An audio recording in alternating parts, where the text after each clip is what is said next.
बस एक लोटा पानी। अब इतना सरल देव देखो कहीं मिलने वाला है क्या?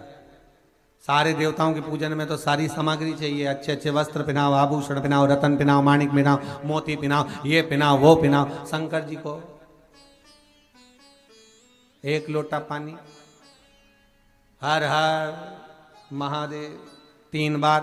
शिव जी की कथा कितनी विचित्र, वो कहते अगर पानी भी नहीं है चढ़ाने के लिए, तुम्हारे घर में मान लो जल भी नहीं है, बस 3 बार ताली बजा, और वो भी नहीं कर सकते तो शिव मंदिर के दरवाजे पर जाकर बम बम बोले बोल दो, वो भी नहीं कर सकते तो मात्र शिखर का दर्शन कर लीजिए। शिखर दर्शनम सर्व पाप नाशनम, मात्र शिखर का दर्शन करो, उससे भी सर्व पापों का नाश।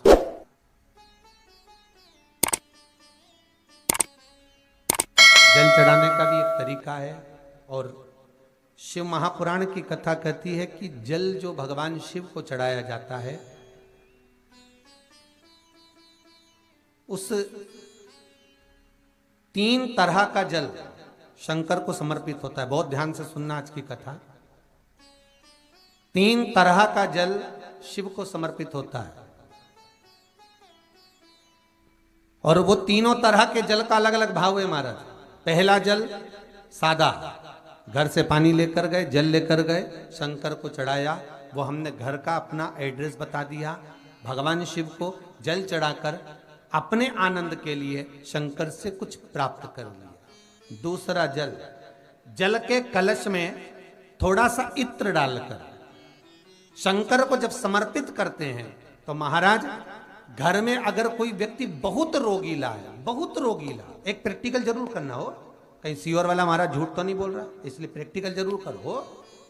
प्रैक्टिकल करने में पीछे मत हटना, और प्रैक्टिकल करने के बाद लिख के भी भेजना कि हमने करा, डरना नहीं है अपने को। शिव महापुराण में, स्कंद पुराण में, नर्मदा पुराण में, भविष्य पुराण में, अग्नि पुराण में, नारद पुराण में, बरहा पुराण में, वामन पुराण में जितनी चीजें लिखी गई है, एक एक प्रैक्टिकल कर कर देखो।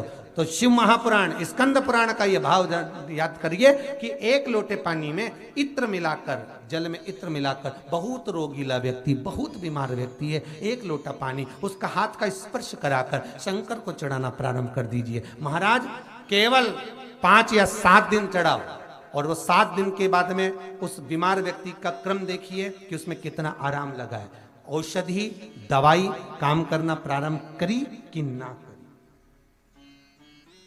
केवल इत्र समर्पित, इत्र का जल। तो पहला जल सादा, दूसरा जल है इत्र का, और महाराज तीसरा जल जो शिव महापुराण के अंतर्गत कहा गया है, बेल पत्र का जल।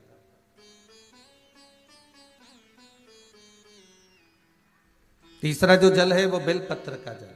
बेलपत्र का जल कैसा? तो महाराज शिव महापुराण की कथा कहती है कि जल के पात्र में एक बेलपत्र अंदर डालकर उस जल के पात्र को ले जाकर शिव को समर्पित करना, अर्थात अपनी मन की कामना भगवान शंकर से कह देना, केवल बेलपत्र के माध्यम, बोलना नहीं है हमको कुछ, हमें कुछ कहना नहीं है।